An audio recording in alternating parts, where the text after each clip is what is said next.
The law of the Lord is perfect, converting the soul. The testimony. All right, welcome back to the Berean Pursuit. Today is week 9, day 3, and the reading today is from Numbers chapters 1 and 2, Psalm 64, and Hebrews chapter 11. Last time we finished our reading of Leviticus, as Leviticus was dealing mostly with laws regarding the priests and things surrounding them, even when it was dealing with just the everyday people of Israel. A lot of times it had to do with the responsibility of the priests and in dealing with them, such as last time they had to do the evaluation of certain things. The book of Numbers is a book that is named that because of the numbering of the people. It's going to be done a couple of times in this book. And so we're going to read a lot of names, a lot of numbers in this book. But that's not all there is to it. There's also history and story in the book of Numbers, some of it quite interesting. So if you have trouble getting through the actual numbers in the book of Numbers, just hang on and we'll get to the things that are actually more interesting. But the numbers are important for the sake of understanding how this people was when God brought them out of the land of Egypt. And perhaps it's not as important to us as it was to the Jews, but it's preserved here for us as well. So let's see if we can gain some good from it. All right, let's get into the reading in Numbers chapters 1 and 2. On the first day of the second month of the second year after the Israelites had come out of the land of Egypt, the Lord spoke to Moses in the tent of meeting in the wilderness of Sinai. He said, "Take a census of the whole congregation of Israel by their clans and families, listing every man by name, one by one.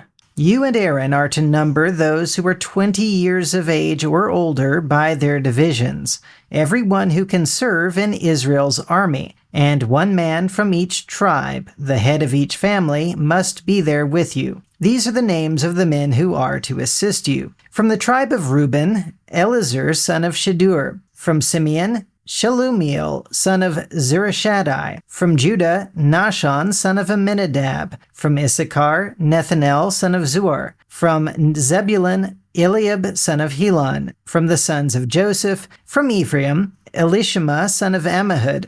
And from Manasseh, Gamaliel, son of Pedazur. From Benjamin, Abidan, son of Gideoni. From Dan, Ahiezer, son of Ammishaddai. From Asher, Pagiel, son of Ochran. From Gad, Eliasaph, son of Duel. And from Naphtali, Ahira, son of Enan. These men were appointed from the congregation. They were the leaders of the tribes of their fathers, the heads of the clans of Israel. So Moses and Aaron took these men who had been designated by name, and on the first day of the second month they assembled the whole congregation and recorded their ancestry by clans and families, counting one by one the names of those 20 years of age or older, just as the Lord had commanded Moses. So Moses numbered them in the wilderness of Sinai. From the sons of Reuben, the firstborn of Israel, according to the records of their clans and families, counting one by one the names of every male 20 years of age or older who could serve in the army, those registered to the tribe of Reuben numbered 46,500. From the sons of Simeon, according to the records of their clans and families, counting one by one the names of every male 20 years of age or older who could serve in the army,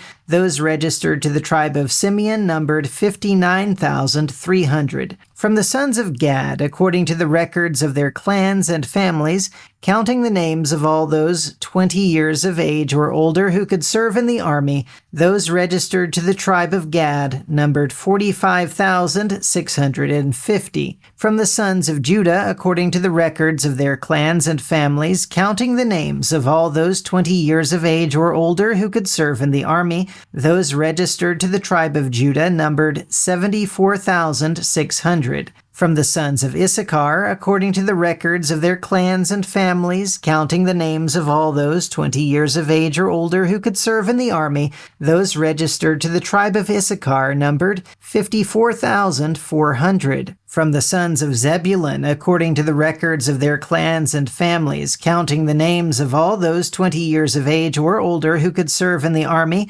those registered to the tribe of Zebulun numbered 57,400. From the sons of Joseph, from the sons of Ephraim, according to the records of their clans and families, counting the names of all those 20 years of age or older who could serve in the army, those registered to the tribe of Ephraim numbered 40,500. And from the sons of Manasseh, according to the records of their clans and families, counting the names of all those 20 years of age or older who could serve in the army, those registered to the tribe of Manasseh numbered 32,200. From the sons of Benjamin, according to the records of their clans and families, counting the names of all those 20 years of age or older who could serve in the army, those registered to the tribe of Benjamin numbered 35,400. From the sons of Dan, according to the records of their clans and families, counting the names of all those 20 years of age or older who could serve in the army, those registered to the tribe of Dan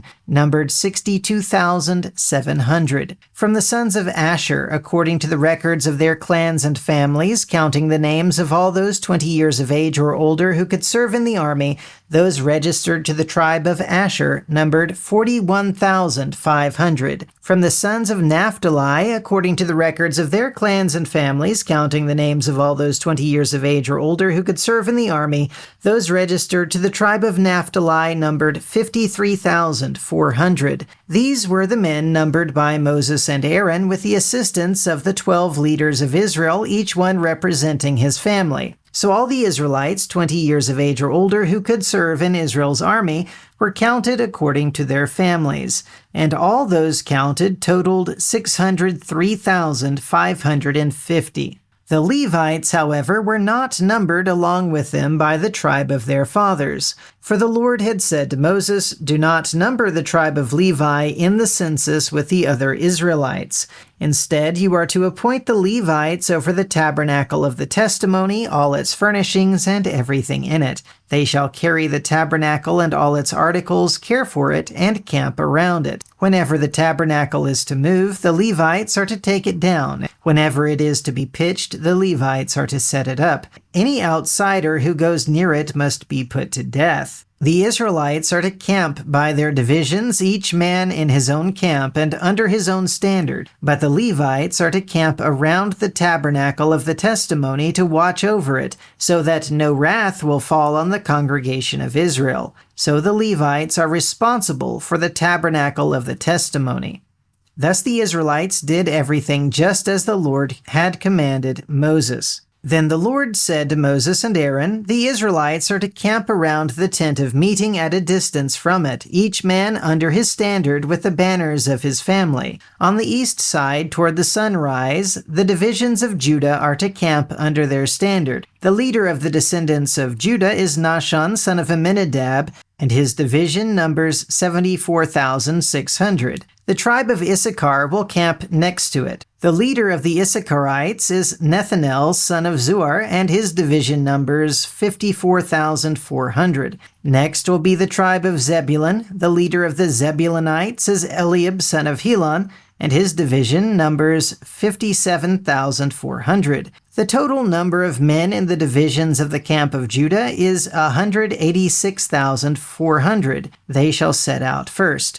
On the south side, the divisions of Reuben are to camp under their standard. The leader of the Reubenites is Elazar, son of Shadur, and his division numbers 46,500. The tribe of Simeon will camp next to it. The leader of the Simeonites is Shelemiel, son of Zurishaddai, and his division numbers 59,300. Next will be the tribe of Gad. The leader of the Gadites is Eliasaph, son of Duel, and his division numbers 45,650. The total number of men in the divisions of the camp of Reuben is 151,450. They shall set out second. In the middle of the camps, the tent of meeting is to travel with the camp of the Levites. They are to set out in the order they encamped, each in his own place under his standard. On the west side, the divisions of Ephraim are to camp under their standard. The leader of the Ephraimites is Elishama, son of Ammihud, and his division numbers 40,500.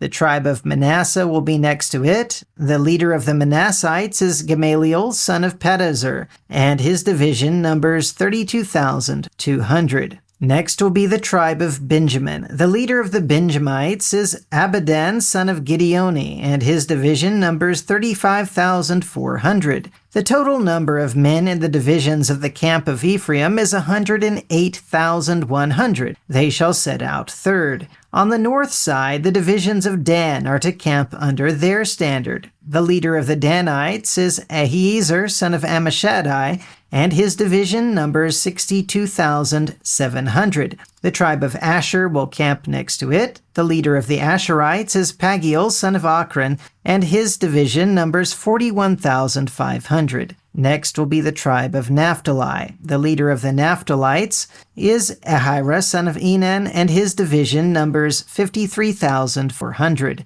The total number of men in the camp of Dan is 157,600. They shall set out last under their standards. These are the Israelites, numbered according to their families. The total of those counted in the camps by their divisions was 603,550. But the Levites were not counted among the other Israelites as the Lord had commanded Moses. So the Israelites did everything the Lord commanded Moses. They camped under their standards in this way and set out in the same way, each man with his clan and his family. All right, and now let's read Psalm 64. For the choir master, a psalm of David.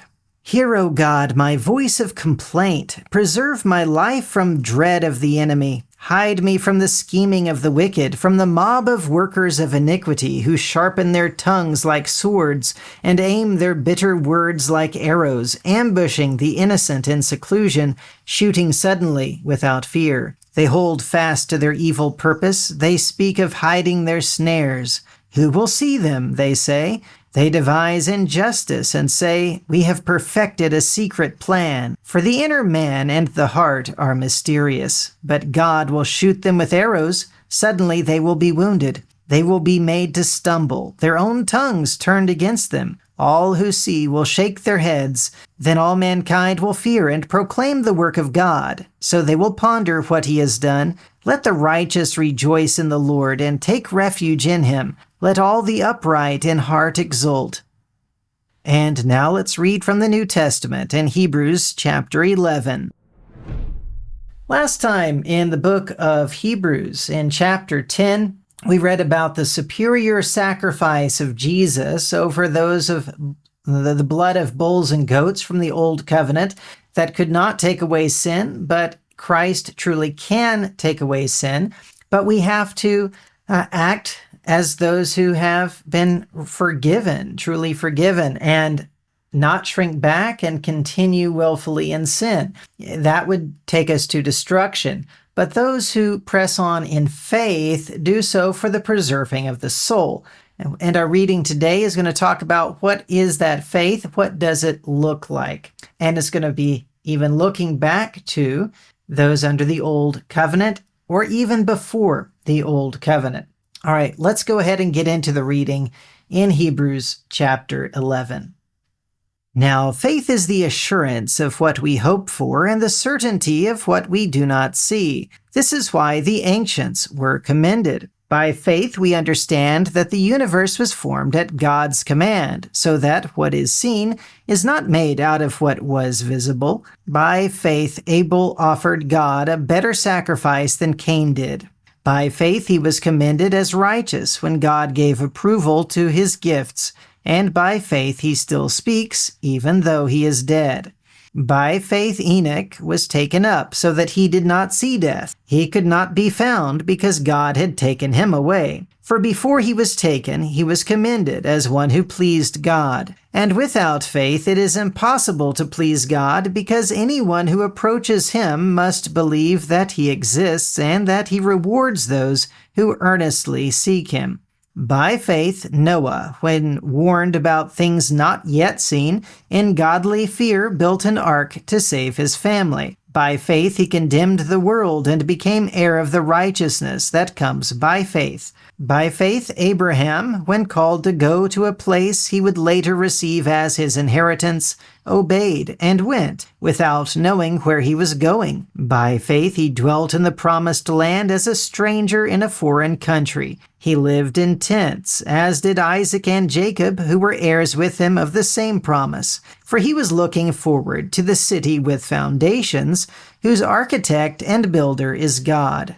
By faith, Sarah, even though she was barren and beyond the proper age, was enabled to conceive a child, because she considered him faithful who had promised. And so from one man, and he as good as dead, came descendants as numerous as the stars in the sky and as countless as the sand on the seashore. All these people died in faith without having received the things they were promised. However, they saw them and welcomed them from afar, and they acknowledged that they were strangers and exiles on the earth. Now, those who say such things show that they are seeking a country of their own. If they had been thinking of the country they had left, they would have had opportunity to return. Instead, they were longing for a better country, a heavenly one. Therefore, God is not ashamed to be called their God, for he has prepared a city for them. By faith, Abraham, when he was tested, offered up Isaac on the altar. He who had received the promises was ready to offer his one and only son,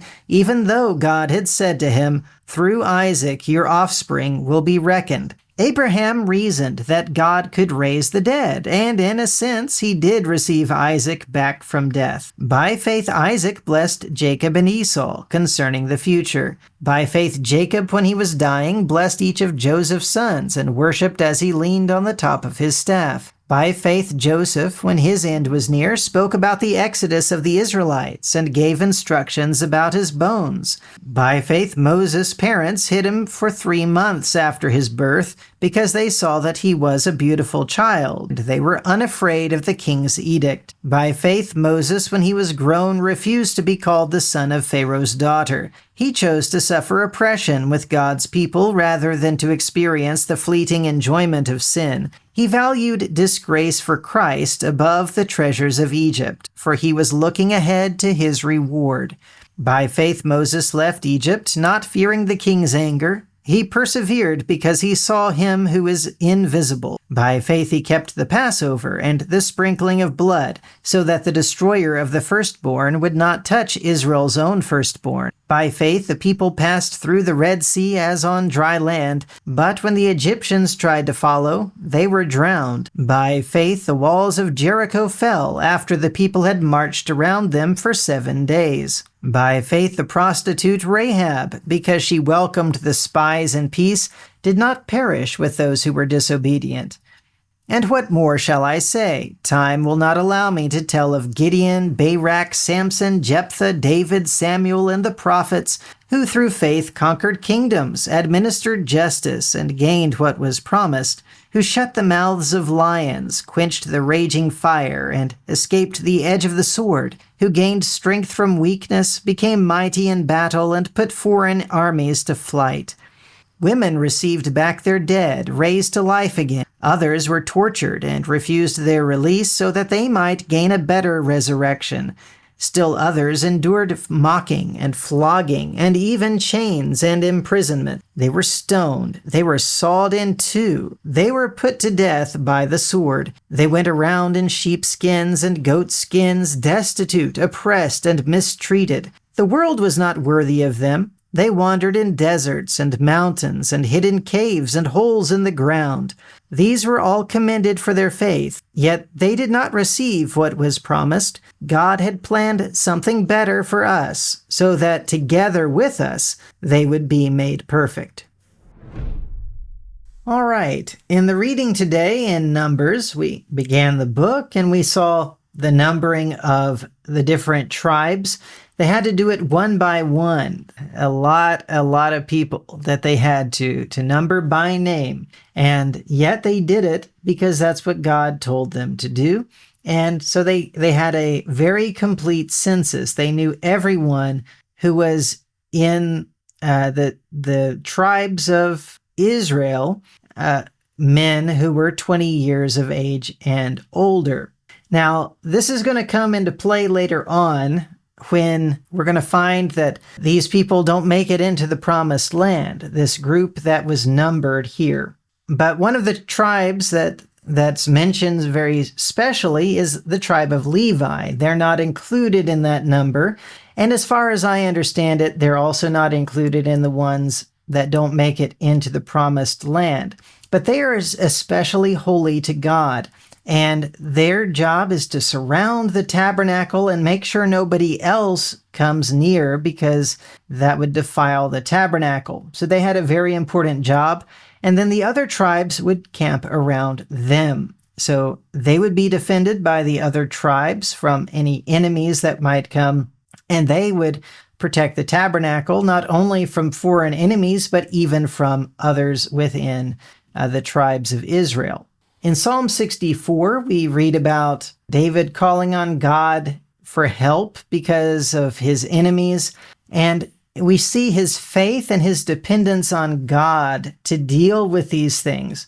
Even though David was a soldier, and perhaps he was a king at this point, maybe this was before he really came into power, but he was someone who had physical ability. He had people following him pretty much the entire time, and yet he depended on God to deal with his enemies. He did not take that upon himself. Then in the book of Hebrews, we read about so many different examples of those who lived by faith and demonstrated that faith in many different ways. Some of them were before the Old Testament law.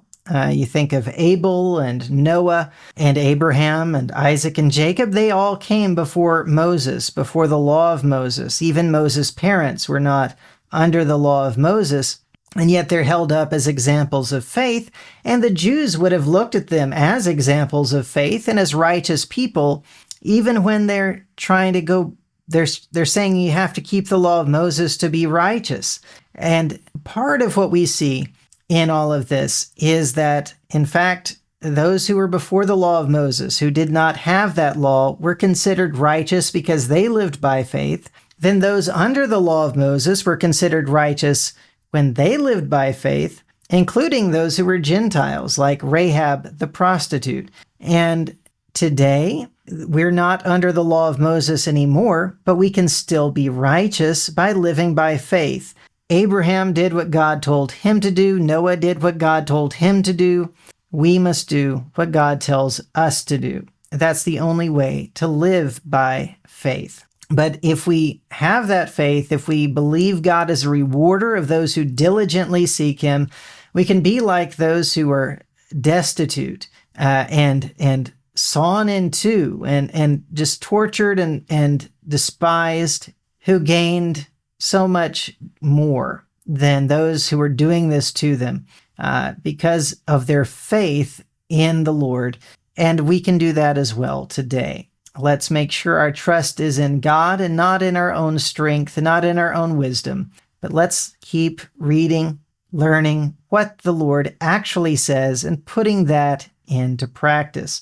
So join me again tomorrow, Lord willing, as we continue on this Berean pursuit. All right, I'm going to leave you with a song today, Faith of Our Fathers, as it's tied in with our reading in Hebrews chapter 11 and all the things that they went through, but they had victory through their faith, and we are to imitate them as they are these witnesses of what truly can be done when we have faith. Faith of our fathers living still, in spite of dungeon, fire, and sword. Oh, how our hearts beat high with joy whene'er we hear that glorious word. Faith of our fathers, holy faith, we will be true to thee till death. Faith of our fathers, we will strive to win all nations unto thee, and through the truth that comes from God, we all shall then be truly free. Faith of our fathers, holy faith, we will be true to thee till death.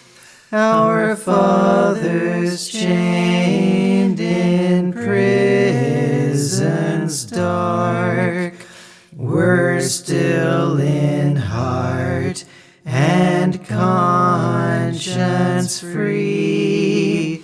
How sweet would be their children's fate if they like them could die for thee.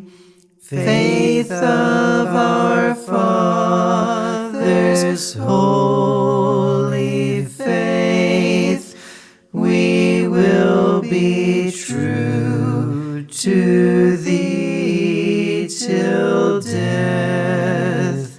Faith of our fathers, we will love, both friend and foe, in all our strife, and preach thee too as love knows how, by kindly words and virtuous life. Faith of our fathers, holy faith, we will be true to